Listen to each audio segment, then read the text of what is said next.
How are you, dear students? I hope you are well. I am also well. I am Abdul Wadud, Assistant English Teacher of Andharmanik Girls High School, Kosua Bagirhat. Giving you thanks, I am starting my today's online class.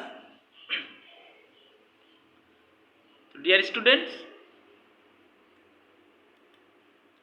my today's class is for the students of class 7, 8, 9 and 10 and English second paper on transformation of sentence. Dear students, let's we start our online class.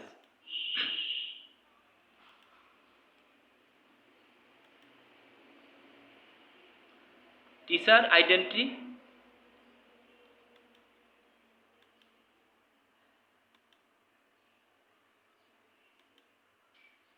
Dear students, outcomes of today's class is we shall be able to describe how to change an every related affirmative sentence into a negative sentence. We will be able to explain the rules. How can we make a sentence affirmative to negative, and we will be able to describe about the uses of affirmative and negative sentence. Dear students, before starting today's class, we need to know the negative short form of these words am plus not, ain't or aren't. তো প্রিয় শিক্ষার্থী বন্ধু, যখন আমরা নটকে কোনো auxiliary ভার্বের সাথে সংক্ষিপ্ত রূপে লিখব, তখন আমরা এভাবে লিখব, অর্থাৎ অ্যামের সাথে নট যুক্ত হয়ে যখন সংক্ষিপ্ত রূপে বসে তখন আর অ্যামেন্ট থাকে না, তখন কি হয়? অ্যাইন্ট অথবা আরেন্ট। যদি আমরা অ্যাম যোগ নট অ্যামেন্ট লিখি তাহলে কিন্তু ভুল হবে। অনুরূপভাবে ক্যান যোগ নট ক্যান্ট, লক্ষ্য করো দুটো এন একটা এনে পরিণত হয়েছে, ও উঠে অ্যাপোস্ট্রফ বসেছে। শ্যাল যোগ নট শ্যান্ট, ডবল এন উঠে গিয়েছে এবং ও উঠে অ্যাপোস্ট্রফ। উইল যোগ নট ওন্ট, ডু যোগ নট ডোন্ট, হ্যাভ যোগ নট হ্যাভেন্ট, বাকিগুলো ধারাবাহিকভাবে বসে যাবে, অর্থাৎ শুধু ওর পরিবর্তে অ্যাপোস্ট্রফ বসবে। Look at the sentences carefully. I will do the work, negative করতে হবে আমাদের, আমরা নেগেটিভে লিখেছি won't I do the work. B নং প্রশ্ন আছে, he goes to school daily, negative করতে হবে, আমরা লিখেছি doesn't he go to school daily. C নম্বরে রয়েছে আই গট হিম অনেস্ট, আমি উত্তরে নেগেটিভ লিখেছি I did not get him dishonest. তো ডিয়ার স্টুডেন্টস, এখানে তোমাদের একটা প্রশ্ন অলরেডি সৃষ্টি হয়েছে, তা হলো এ নং এবং বি নং আমরা যখন নেগেটিভ করতে বলা হয়েছে আমরা নাবোধক প্রশ্নবোধক করেছি, অর্থাৎ দেখো ওন্ট এটা নাবোধক এবং প্রশ্নবোধকের রূপে বসে, অর্থাৎ বাক্যটিকে নেগেটিভ করতে বলার শর্তেও আমরা নাবোধক প্রশ্নবোধক করেছি, কিন্তু সি নং এর ক্ষেত্রে কিন্তু তা করিনি। আমরা এখানে ডিড নট ব্যবহার করে অনেস্টের বিপরীত শব্দ বসিয়েছি। কেন? এর প্রশ্নের উত্তর আমাদের পরবর্তী স্লাইডে আমরা দেখতে পারবো। এখানে লক্ষ্য করো, আমরা জানি অ্যাসার্টিভ বাক্য দুই প্রকারের, অ্যাফার্মেটিভ অর্থাৎ হ্যাঁ বোধক আর নেগেটিভ না বোধক। আমাদের অ্যাসার্টিভ থেকে আমরা কখনো নেগেটিভ করব এটা বলতে পারি না, আমরা বলতে পারি অ্যাফার্মেটিভ থেকে নেগেটিভ, অর্থাৎ অ্যাসার্টিভ সেন্টেন্সের দুই প্রকারকেই আমাদের পরিবর্তন করতে হবে, অর্থাৎ অ্যাফার্মেটিভ সেন্টেন্সকে নেগেটিভে করব। তো দেখো প্রিয় বন্ধুরা, আমাদের মনে রাখতে হবে যে আমরা হ্যাঁ বোধক বাক্যকে না বোধক করছি ঠিকই, কিন্তু গঠনের উপর ভিত্তি করে, অর্থাৎ মূল অর্থ একই থাকবে, অর্থাৎ মূল অর্থ ঠিক থেকে আমরা নাবোধক করব, কিন্তু গঠনটা আসবে নাবোধক, অর্থ ঠিক থাকবে, মূল অর্থ ঠিক থাকবে। যেমন আমি যদি বলি যে লোকটি লম্বা, এখন আমাকে বলা হলো নাবোধক করতে, তাহলে আমরা কি বলবো, লোকটি খাটো নয়, অর্থাৎ লোকটি যদি খাটো না হয় তাহলে লম্বাই কিন্তু হবে। তো চলো আমরা পরবর্তী স্টেপগুলো জেনে নিই। এখানে দেখো উদাহরণগুলো লক্ষ্য করো। আমরা লিখেছি অলওয়েজ, অলওয়েজ, অলওয়েজের পরিবর্তে আমরা লিখেছি কি নেভার, অর্থাৎ অলওয়েজ যদি কোথাও থাকে সেই বাক্যকে যদি আমাদের নাবোধক করতে বলে তাহলে নেভার আসবে, অলওয়েজ উঠে কি বসবে, নেভার। এভরিথিং থাকলে নাথিং দিব, স্মল থাকলে বিগ দিব, রিমেম্বার থাকলে ফরগেট দিব, রিমেম্বার মনে করা, ফরগেট ভুলে যাওয়া, অ্যাক্টিভ থাকলে ইনঅ্যাক্টিভ দিব, লিগ্যাল থাকলে ইলিগ্যাল দিব, ইউজ থাকলে অ্যাবিউজ অথবা মিস ইউজ দিব, বিজি থাকলে আইডাল দিব, ফেমাস থাকলে নটরাস অথবা আননোন দিব, কোয়ালিফাইড থাকলে আনকোয়ালিফাইড। এরকমের অনেক শব্দ রয়েছে, আমি তোমাদের কয়েকটি শব্দের উদাহরণ মাত্র দেখিয়েছি, এগুলো তোমরা বই থেকে জেনে নিবে। তারপরে লক্ষ্য করো, আমি এখানে এ নম্বর একটা উদাহরণ দিয়েছি, আই অলওয়েজ রিমেম্বার ইউ, একে করতে বলা হয়েছে নেগেটিভ, তাহলে কি হলো, আমি উত্তরে লিখলাম আই নেভার ফরগেট ইউ। তো আমাদের নিয়মটি কি আগেই বলেছি, অর্থের কোনো পরিবর্তন না করে, কি বলছি লক্ষ্য করো, অর্থের কোনো পরিবর্তন না করে আমাদের কি করতে হবে, নেগেটিভ করতে হবে, অর্থাৎ মূল অর্থ ঠিক থাকবে। তাহলে দেখো আমি সব সময় তোমাকে স্মরণ করি, আমি উত্তরে লিখলাম আই নেভার ফরগেট ইউ, আমি কখনোই তোমাকে ভুলে যাই না। তাহলে ভুলে যদি নাই যাই তাহলে কি হয়, স্মরণে রাখি। বি নম্বর দেখো, he is an active student, সে একজন সক্রিয় ছাত্র বা ছাত্রী। নেগেটিভে আমি লিখেছি he is not an inactive student, সে একজন নিষ্ক্রিয় বা অকর্মক ছাত্র বা ছাত্রী নয়, তাহলে সে কি, সক্রিয়। তারপর দেখো সি নম্বরে, I am very happy today, আমি আজ খুব সুখী। আমি উত্তরে লিখেছি I am not unhappy at all, আমি আদৌ অসুখী না। তাহলে আমরা দেখো জানতে পারলাম যে শব্দগুলোর বিপরীত শব্দ পাওয়া যায় সেই শব্দগুলোর বিপরীত শব্দ আনতে হবে এবং শুরুতে নাবোধক শব্দ আনতে হবে, নেভার অথবা ডু নট অথবা ডাজ নট অথবা শুধু নট, যেটা আনা যায় সেই জাতীয় টেন্সের উপর ভিত্তি করে নেগেটিভ ফর্ম আনবো। এবং যদি অলওয়েজ থাকে ওখানে নেভার আনবো, আর কোনো নাবোধক শব্দ আনার প্রয়োজন নাই। তো কি জানলাম, আমাদের মূল শব্দের একটা বিপরীত শব্দ আনবো এবং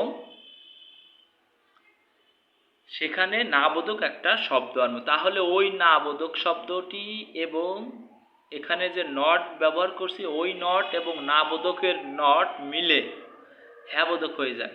যেমন he is an active student, সে একজন সক্রিয় বা সকর্মক ছাত্র। তো আমরা বলতে পারি কি, সে নিষ্ক্রিয় বা অকর্মক ছাত্র নয়, অর্থাৎ সে পরিশ্রম করে, হয়ে গেল, অকর্মক ছাত্র নয়। ডিয়ার স্টুডেন্টস, লক্ষ্য করো রুল হিসেবে আমরা কি লিখেছি, আমরা লিখেছি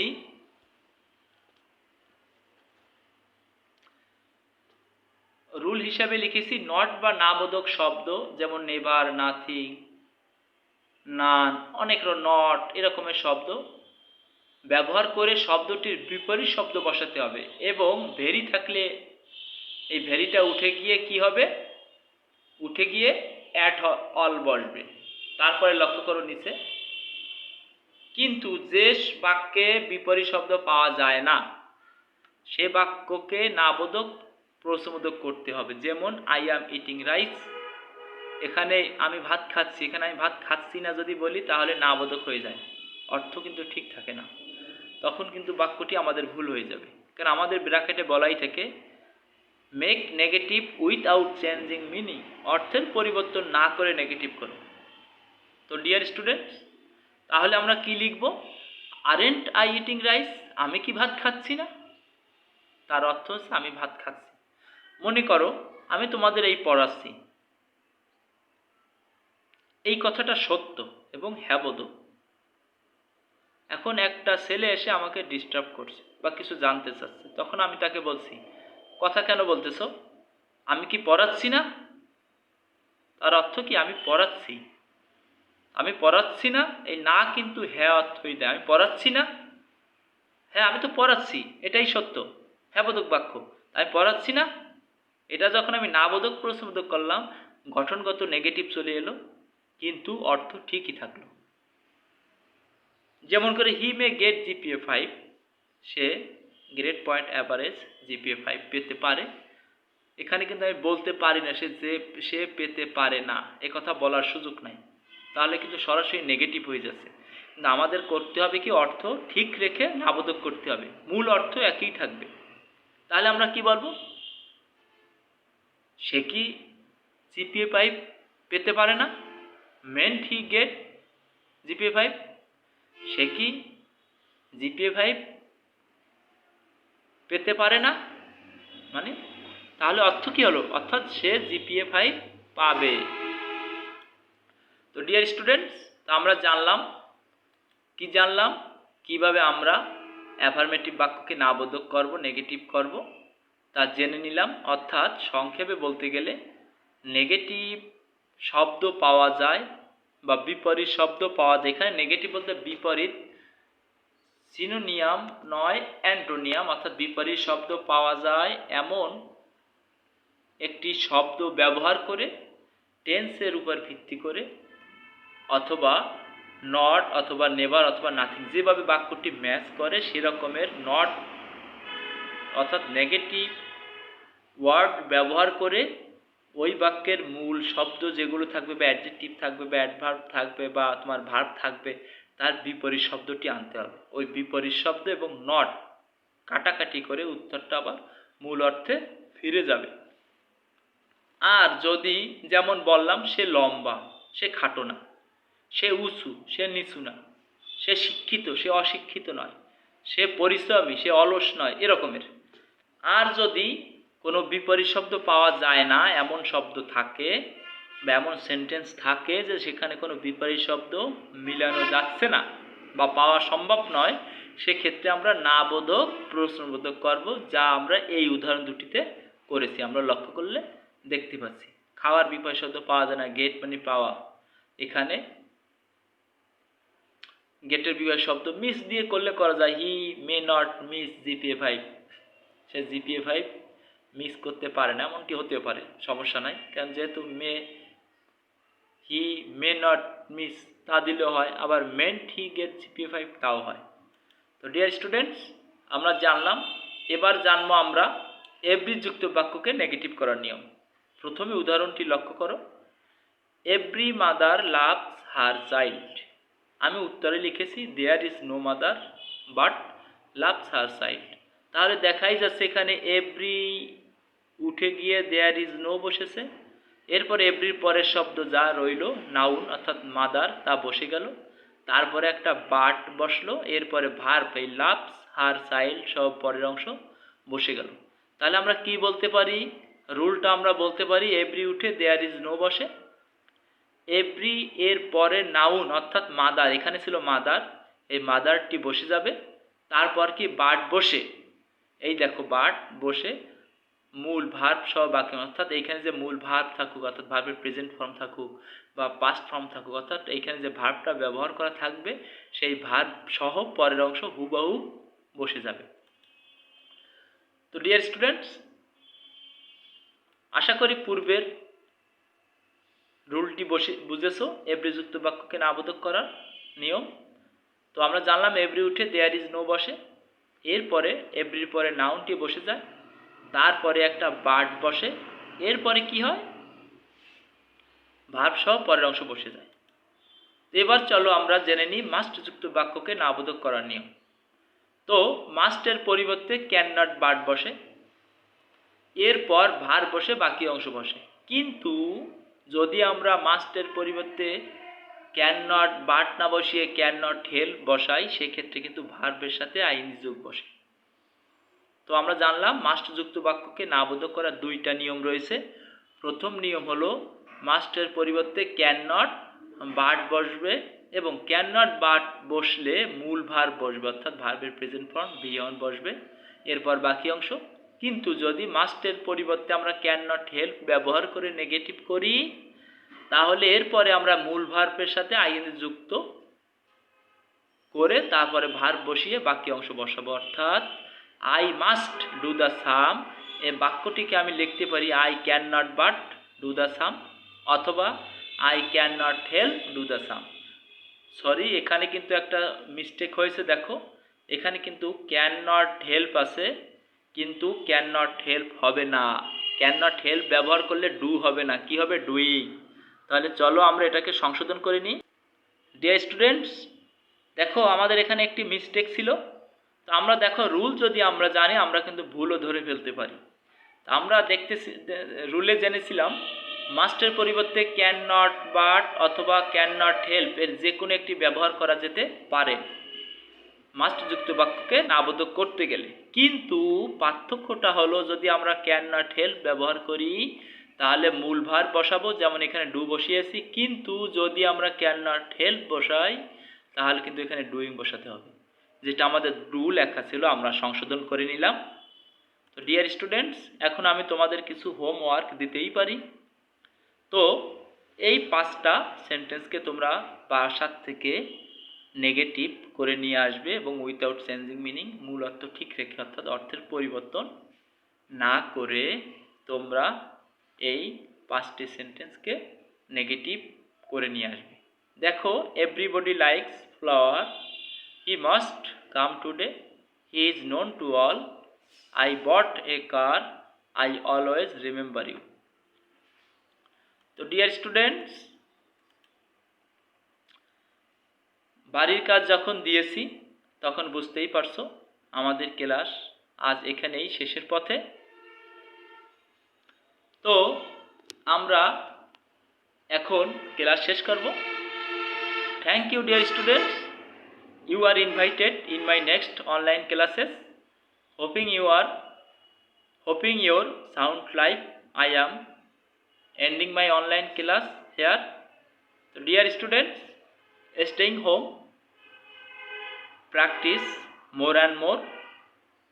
Please do not forget that you are